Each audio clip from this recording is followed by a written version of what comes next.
అధ్యక్ష మేమనేది ఒకటే అధ్యక్ష, ఇప్పటికైనా 4000 పెన్షన్ ఇవ్వండి, పెండింగ్లో ఉన్న 2 నెలల పెన్షన్లు కూడా 2,000 వెంటనే రిలీజ్ చేసి వారికి ఆదుకోవాలని చెప్పి మీ ద్వారా విజ్ఞప్తి చేస్తున్నా అధ్యక్ష. ఈ విషయంలో ఏం చెప్పాలని బాగా ఆలోచించాను అధ్యక్ష.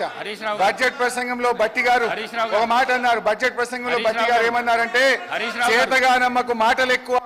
హరీష్ రావు గారు సీతక్క చాలా చెప్పండి చెప్తున్నారు కదా.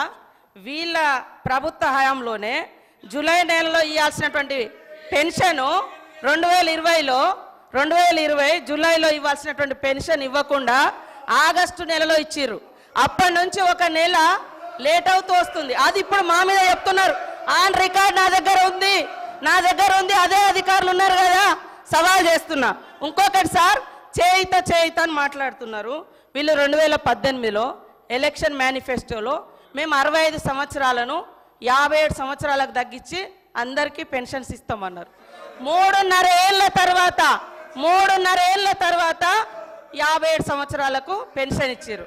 అదే కాకుండా వీళ్ళ హయాంలో డబల్ పెన్షన్స్ తీసుకునేటువంటి వాళ్ళు, సర్వీస్లో ఉండి సర్వీస్ మూలంగా వచ్చేటువంటి పెన్షన్ 24,000 30,000 తీసుకునేటువంటి వాళ్ళకు కూడా ఈ 2,000 పెన్షన్ వర్తింపజేశారు, దాదాపుగా 5,000 మందికి.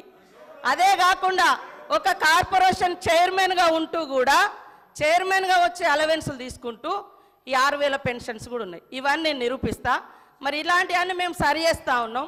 మీరు అద్భుతంగా అబద్ధాలను మా మీద ప్రచారం చేసి మీ సంవత్సరం మీరున్నప్పుడు కూడా 31వ తారీఖు 20వ తారీఖు 16 27 అట్లా ఇచ్చిన మొత్తం 2014 నుంచి డాటా మొత్తం నా దగ్గర ఉంది.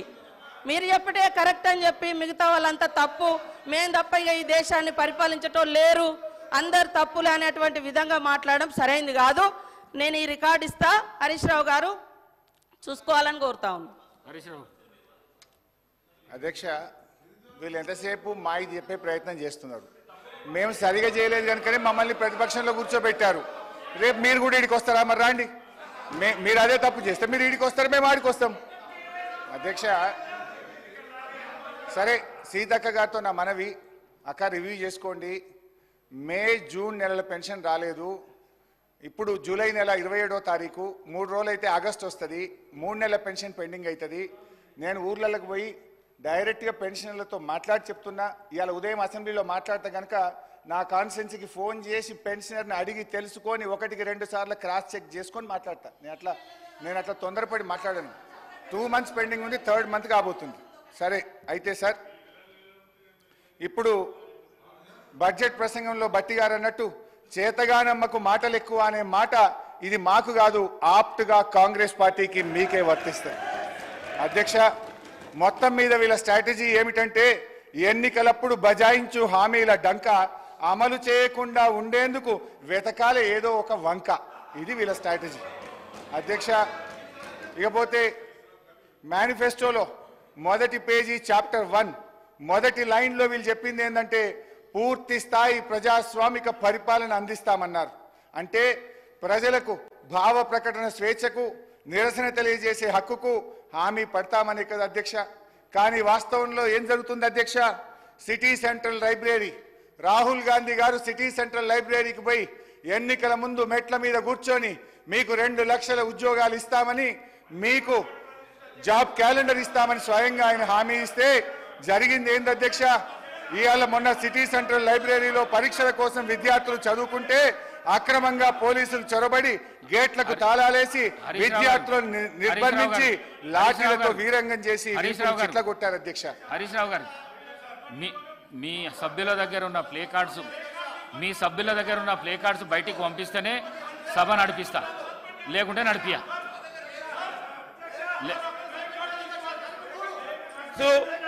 ప్లే కార్డ్స్ కు సంబంధించి మీరు పదే నిబంధనలను ఉల్లంఘించి చేస్తా ఉన్న గౌరవ సభ్యుల పైన చర్య తీసుకోవాల్సిందిగా మేము డిమాండ్ చేస్తా ఉన్నాం అధ్యక్ష. ప్లీజ్. అధ్యక్ష, ఆ సిటీ సెంట్రల్ లైబ్రరీలో ఉన్న పుస్తకాల రచయితల ఆత్మలు ఘోషించుంటాయి అధ్యక్ష.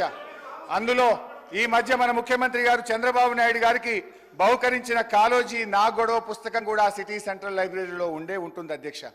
రేవంత్ రెడ్డి గారి ప్రజా పాలన ప్రతాపం చూసి పాపం కాళోజీ ఆత్మ ఎంత తల్లడిల్లిందో, కాళోజీ నా గొడవ ఎంత ఘోషించిందో అధ్యక్ష నడి రోడ్డు మీద నిరుద్యోగులపై లాఠీలు జులిపించడమే మీరు చెప్పిన పూర్తి స్థాయి ప్రజాస్వామ్యమా? ఆర్ట్స్ కాలేజీలో జరుగుతున్న లాఠీ చార్జీని చిత్రీకరిస్తున్న జర్నలిస్టును అసభ్య పదజాలంతో బూతులు తిట్టి కొట్టడమేనా కాంగ్రెస్ మార్కు ప్రజాపాలన? అంగన్వాడీలను, ఆశా వర్కర్లను తమ డిమాండ్ల సాధన కోసం రోడ్డెక్కితే అణచివేత, ప్రతిపక్ష కార్యకర్తలపై ప్రతీకార దాడులు. మొత్తం మీద కాంగ్రెస్ పార్టీ తెచ్చిన మార్పు ఎట్లా ఉందంటే, విద్యార్థినీలకు ఇస్తామన్న స్కూటీలలో లేదు, పోలీసులు విచ్చలవిడిగా ప్రయోగిస్తున్న లాఠీలా ఉంది అధ్యక్ష. హరీష్ రావు గారు కన్క్లూడ్ చేయండి, టైం అయిపోయింది, కన్క్లూడ్ చేయండి సార్. అట్లా కాదు సార్, ప్లీజ్ 15 నిమిషాలు అధ్యక్ష. ఈ ప్రభుత్వంలో లా అండ్ ఆర్డర్ ఎంత ఘోరంగా దెబ్బతిన్నదో, ఎందుకంటే హోంమంత్రిగా కూడా ముఖ్యమంత్రి గారే ఉన్నారు, మరి ఇవాళ ఆర్థిక మంత్రి గారు కూడా సమాధానంలో చెప్పాలి. ఈ ప్రభుత్వం వచ్చిన 8 నెలల కాలంలో లా అండ్ ఆర్డర్ బాగా దెబ్బతిన్నది అధ్యక్ష. మర్డర్లు ఈ ప్రభుత్వం వచ్చిన తర్వాత మన ఈ 8 నెలల కాలంలో 500 మర్డర్లు జరిగినాయి అధ్యక్ష. Dacoities 60, robberies 400, theft cases 10,000, rape cases 1800 rape కేసులు అయినాయి అధ్యక్ష. పోయిన జూన్ నెలలో ఒక్కటే జూన్ నెలలో ఒక హైదరాబాద్ నగరంలో 28. సార్, నేను దయచేసి హరీష్ రావు గారిని కోరుతా ఉన్నాను. నడి రోడ్డు మీద మిట్ట మధ్యాహ్నం 2 అడ్వకేట్లని చంపి వారిపైన ఏ కేసు, ఏ చర్య తీసుకోకుండా వారు లా అండ్ ఆర్డర్ గురించి మాట్లాడతామంటే నిజంగానే ఇంతకుముందు మా వెంకన్న గారు చెప్పినట్టు దయ్యాలు వేదాలు పలికినట్టుగా ఉంది అధ్యక్ష.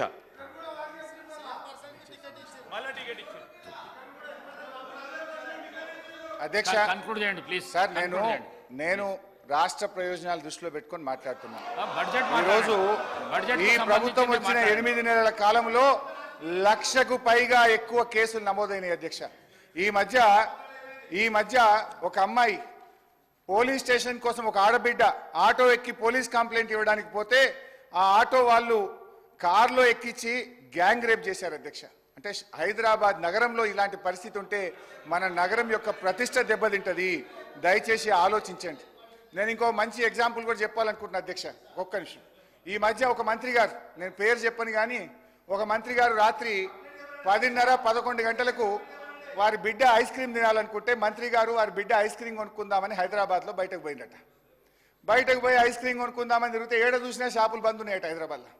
అన్ని షాపులు బంద్ ఉంటే తిరగంగా రోడ్డు మీద ఒక ఉత్తరప్రదేశ్ ఆయన అదే చిన్న బండి, ఐస్ క్రీమ్ బండి పోతుంటే ఆడ ఆపుకొని ఐస్ క్రీమ్ కొనుక్కొని ఏమైందో ఆయన దుకాన్లు బంద్ ఉన్నాయంటే, ఈ గవర్నమెంట్ వచ్చినాక ఏమైందో ఏమో మేడం, ఏమైందో ఏమో పోలీసు వాళ్ళు లాఠీ చార్జీలు చేస్తున్నారు, 10కే దుకాన్లు బంద్ చేస్తున్నారని ఆ మంత్రి గారికి ఆ ఐస్ క్రీమ్ బండి ఆయన చెప్పిండట.